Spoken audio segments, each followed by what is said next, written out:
നമസ്കാരം പ്രിയപ്പെട്ടവരെ, story line media എന്ന നമ്മുടെ യൂട്യൂബ് ചാനലിലേക്ക് എല്ലാവർക്കും സ്വാഗതം. നമ്മൾ ഇന്ന് സംസാരിക്കാൻ പോകുന്നത് നമ്മുടെ രാജ്യം പരീക്ഷിക്കാൻ തയ്യാറെടുത്തുകൊണ്ടിരിക്കുന്ന ഒരു മിസൈലിനെ പറ്റിയിട്ടാണ്. നമ്മുടെ പ്രതിരോധ സേനയുടെ വരുംകാല സൂപ്പർ സ്റ്റാർ ആയിട്ടുള്ള ബ്രഹ്മോസിനേക്കാൾ വലിയൊരു ബ്രഹ്മാസ്ത്രത്തെ പറ്റിയാണ് നമ്മൾ ഈ സംസാരിക്കാൻ പോകുന്നത്. നമ്മൾ കണ്ടുപിടിച്ചതിൽ വെച്ച് ഏറ്റവും പ്രഹരശേഷി കൂടിയതും ദൂരപരിധി കൂടിയതുമായിട്ടുള്ളൊരു മിസൈലാണ് നമ്മൾ ഇന്ന് സംസാരിക്കാൻ പോകുന്ന K6 ഹൈപ്പർസോണിക് ബാലിസ്റ്റിക് മിസൈൽ. അപ്പോൾ എന്തൊക്കെയാണ് ഇതിൻ്റെ പ്രത്യേകതകൾ?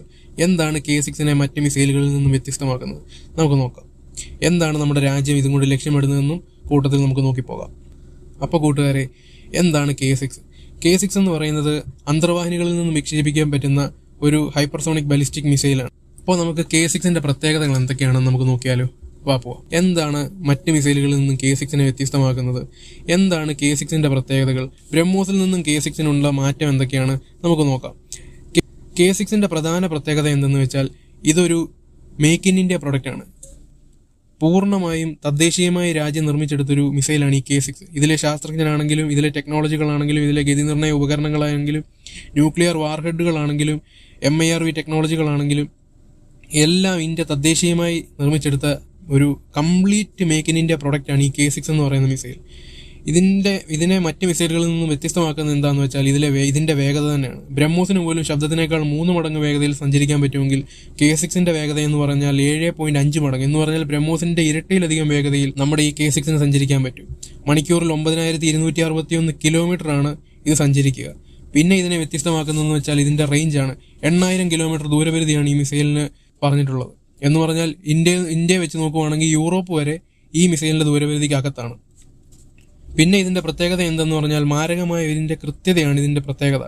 ഇതൊരു ഹൈപ്പർസോണിക് മിസൈൽ ആയതുകൊണ്ട് തന്നെ ഇപ്പോൾ നിലവിലുള്ള ഒരു എയർ ഡിഫൻസ് സിസ്റ്റത്തിനും ഇതിനെ ടാർഗറ്റ് ചെയ്യാനോ ഇതിനെ തകർത്ത് കളയാനോ സാധ്യമല്ല.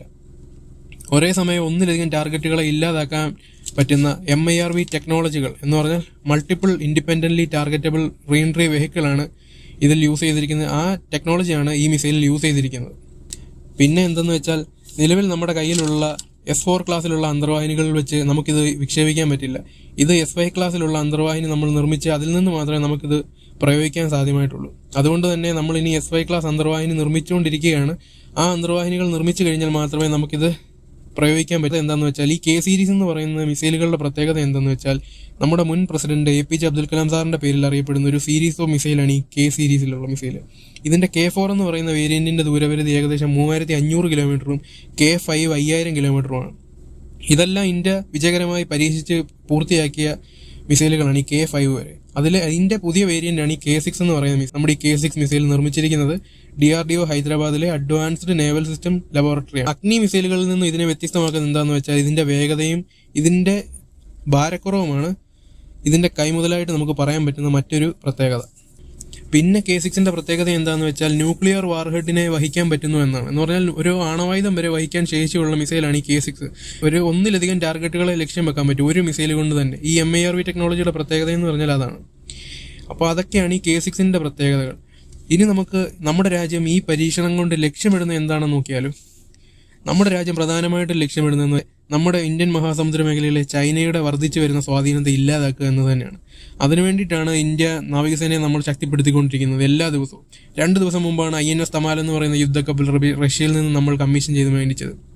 അപ്പോൾ അതിൻ്റെയൊക്കെ ഉദ്ദേശം എന്ന് വെച്ചാൽ നമ്മുടെ നാവികസേനയെ ശക്തിപ്പെടുത്തി, നമുക്കറിയാം നമ്മുടെ ബോർഡറിന്റെ 4/3 ഭാഗവും കടലുമായിട്ടാണ് നമ്മൾ അതിർത്തി പങ്കിടുന്നത്. അപ്പോൾ നമ്മുടെ നാവികസേനയെ ശക്തിപ്പെടുത്തുക എന്നുള്ളതാണ് നമ്മുടെ പ്രധാനപ്പെട്ട ലക്ഷ്യം. നമ്മൾ അതിനായിട്ടാണ് ഈ എയർക്രാഫ്റ്റ് കാരിയേഴ്സ് ആയിക്കോട്ടെ, സ്റ്റെൽത്ത് ഫ്രിഗേറ്റ്സ് ആയിക്കോട്ടെ, ഡിസ്ട്രോയറുകളായിക്കോട്ടെ, സബ്മറൈൻസ് ആയിക്കോട്ടെ, യുദ്ധക്കപ്പലുകളായിക്കോട്ടെ, ഇതെല്ലാം വെച്ച് ഈ നാവികസേനയെ ശക്തിപ്പെടുത്തുന്നതിന്റെ ഒരു പ്രധാന കാരണം വർദ്ധിച്ചു വരുന്ന ഈ ചൈനയുടെ സ്വാധീനം ഇല്ലാതാക്കുക എന്നതാണ്. അപ്പോൾ ഇതൊക്കെയാണ് K6ന്റെ പ്രത്യേകതകളും നമ്മുടെ രാജ്യം ഈ പരീക്ഷണം കൊണ്ട് നമ്മുടെ രാജ്യം ഉദ്ദേശിക്കുന്നതും ഇതൊക്കെയാണ്. അപ്പോൾ രാജ്യത്തിന്റെ മറ്റൊരു നേട്ടവുമായി അടുത്ത വീഡിയോയിൽ നമുക്ക് കാണാം. നമ്മുടെ ഈ ചാനലിലെ ഉദ്ദേശം എന്താണെന്ന് വെച്ചാൽ നമ്മുടെ രാജ്യത്ത് നടക്കുന്ന പ്രധാനപ്പെട്ട എല്ലാ കണ്ടുപിടുത്തങ്ങളും, നമ്മുടെ രാജ്യത്തിന്റെ നേട്ടങ്ങൾ, നമ്മുടെ രാജ്യത്തിന്റെ യശസ് ഉയർത്തുന്ന ഏതൊരു നേട്ടവും നിങ്ങളിലേക്ക് ആദ്യം എത്തിക്കുക എന്നാണ് നമ്മുടെ ഈ ചാനലിന്റെ ലക്ഷ്യം. അപ്പോൾ അതുകൊണ്ട് തന്നെ ഈ ചാനലിനെ നിങ്ങൾ സപ്പോർട്ട് ചെയ്യുക. ഈ ചാനലിന് സബ്സ്ക്രൈബ് ചെയ്ത് സപ്പോർട്ട് ചെയ്യുക. അപ്പോൾ ഓക്കെ, നമ്മൾ പറഞ്ഞ പോലെ നമ്മുടെ രാജ്യത്തിന്റെ അടുത്തൊരു നേട്ടവുമായി നമുക്ക് അടുത്ത വീഡിയോയിൽ കാണാം.